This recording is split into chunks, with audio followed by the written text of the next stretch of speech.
Silverstruck here, and welcome to the Silverstruck channel. This video is the first in a series of videos on stacking different sized silver bars. There's no better place to start talking about stacking silver bars than at the top, with the king of the mainstream silver bar, the 100 ouncer. So why stack 100 ounce silver bars? There are two main reasons to stack this size bar. Reason number one, lowering your premiums.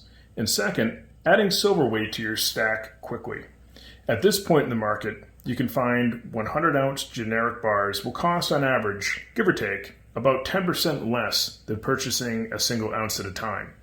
So these bars are great if you want to purchase a lot of ounces at one time for the least amount of premium. There is one major disadvantage, and that is liquidity. Moving 100 ounces at a time could be a challenge as silver increases in value. And here comes my cat, Oliver. Oliver likes silver, apparently. And there he goes. All right, now that my cat has wandered off, I can get back to remembering what I was going to talk about. And I believe I left off at liquidity. And so if you're going to try to sell 100 ounces at a time, especially as silver increases in value, that could be increasingly difficult in the future. Say we get to $40 an ounce or $50 an ounce, you'd have to move $5,000 worth of silver in one sitting versus moving a single ounce at a time. So that could possibly pose problems trying to liquidate a 100 ounce bar if you're trying to do it privately versus at an LCS. So let's talk about these silver bars that I have in front of me. And silver bars can be found in different shapes. And obviously they're struck and poured by different manufacturers out there.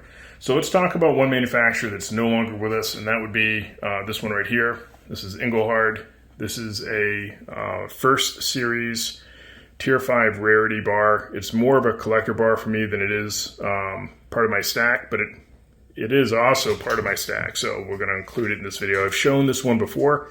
It has a really cool serial number, and it's just a really awesome vintage poured bar. So we'll put this one aside and talk about some of these other bars that I have. One of the generic bars here is a pretty interesting one. This is a Asahi Bar, and it kind of has a like a brick feel to it. It's really thick and chunky, but this is kind of one of those bars that you'd expect to see thousands of these piled up in Fort Knox or something like that. The shape of it, it's just really neat. And of course, it's a 3/9 pure 100 ounce bar. And you can see the Asahi mark right there. So a pretty neat silver bar. Also, similarly sized would be this one. This is another vintage one. These are really heavy, so you have to excuse me trying to lift them. This is an old Johnson Matthey poured bar. Really cool bar. Another 100 ouncer. There's many different types of refiners you can find these bars were poured from, and this is one really cool example right there. So we have those two. We'll call them Fort Knox style bars, and then of course we have this one right here, which is a completely different shape. This is more of a flattened bar here, so it's a very long 100 ounce bar. It's pretty cool in the hand. And this, of course, is the Royal Canadian Mint.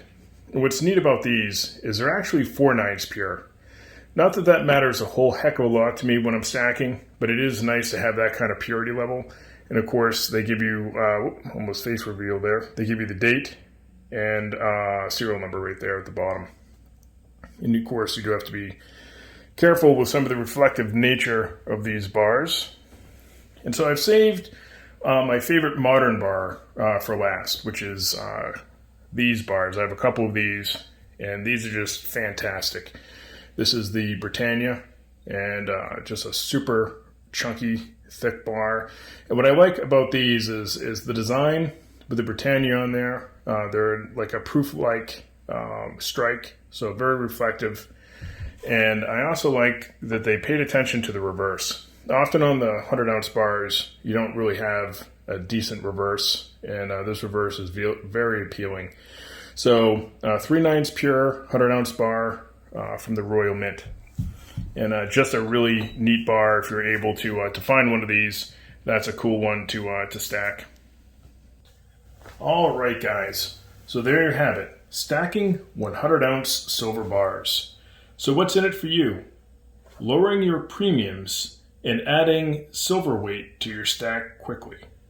Do you have 100-ounce silver bars in your stack? Or would you like to add one someday? Let me know in the comments. I enjoy reading your comments and try to reply to every single one. If you like this video, please press that like button. If you would like to watch more Silverstruck videos when they are posted, hit that subscribe button and select the notification bell. Thank you so much for watching.